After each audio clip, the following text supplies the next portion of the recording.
Okay, so as promised, here's the integration problem since apparently we don't remember how to integrate.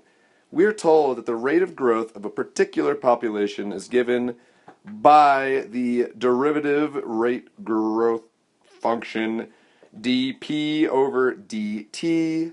So the derivative of the population with respect to the derivative of time, aka just telling us our growth rate, is 25t squared minus 50t to the 3 halves. Halves, 3 halves, to 3 halves, to the power of 3 halves. Okay.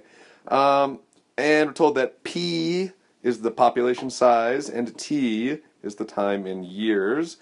And we are told the initial population is 50,000. We'll see where that comes into play in a little bit.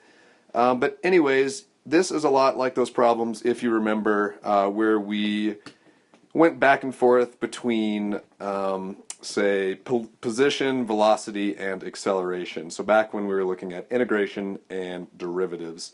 So just to remind you real quick, if you have a position function, you can take the derivative of the position function to get the velocity function. You can take the derivative of the velocity function to get the acceleration function. Likewise, if you have the acceleration function, you can integrate to get the velocity function, and you can integrate the velocity function to get the position function. Same idea here. So we want to integrate this function, 25t squared minus 50t to the power of 3 halves. So first off, quick lesson on integration.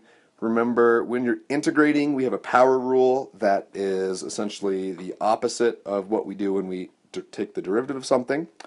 So for example, if we have, say, t to the third power, if we want to integrate that, if you remember our little integration symbol, if we want to integrate that, we need to take that power, we need to add 1 to it, and then we need to divide by that power. So if we took t to the power of 3, t cubed, we're going to integrate that to get t to the power of 4 over 4. You add 1 to your power and then you divide by that new power.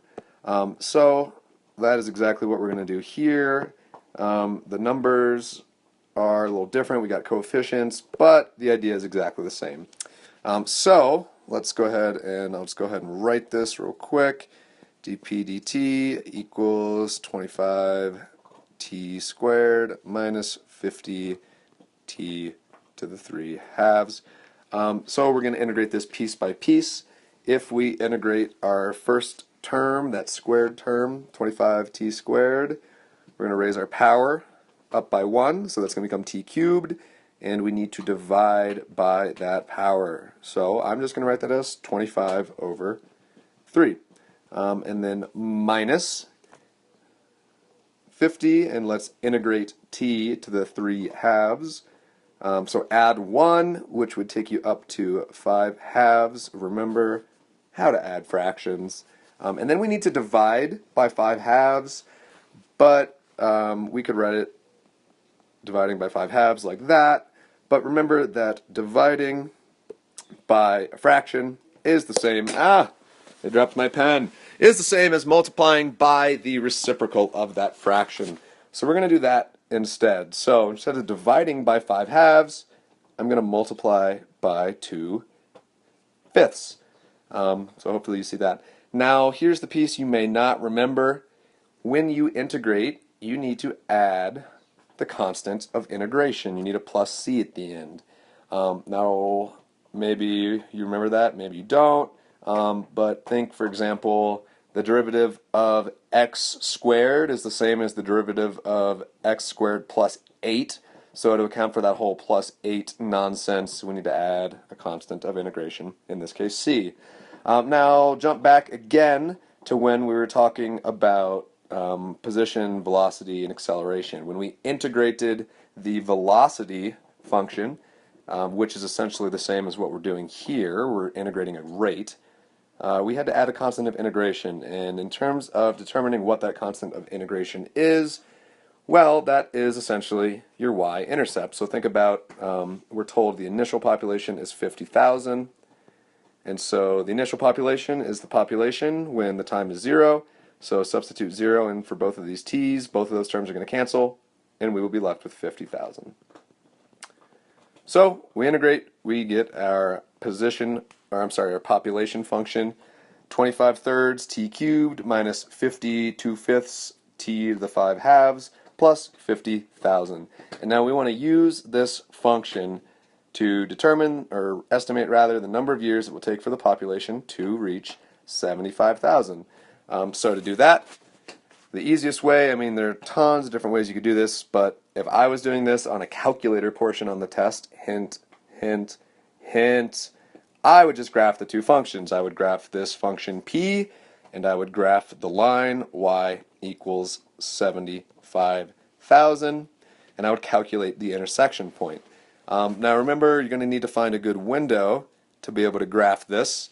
Now my advice to you would be to use the context clues of the problem. First off, the y-intercept is 50,000, and we're trying to find the intersection at the y value of 75,000.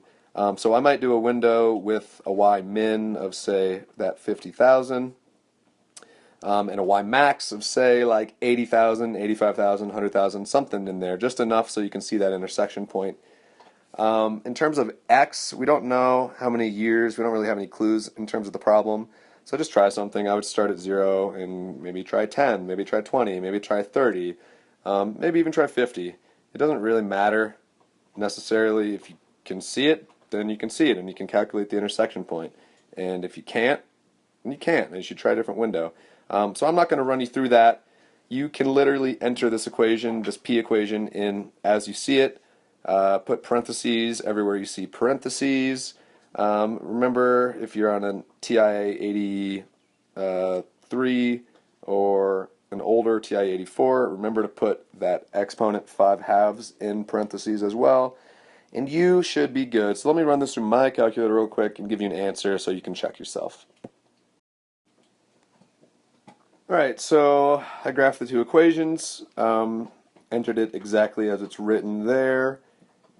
And the window, like I was talking about, I did 0 to 50 on X. I did 50 to 85,000, 50,000 to 85,000 on Y. Got a nice window, and it actually ended up looking like that. So we had some extra X, but that doesn't hurt anything. So, second, calculate the intersection point, and it should tell you that the population will reach 75,000 when x is 18.858. So in the context of the problem, we're saying after roughly 19 years, the population will reach 75,000. And we can say exactly when it's going to happen at 18.858.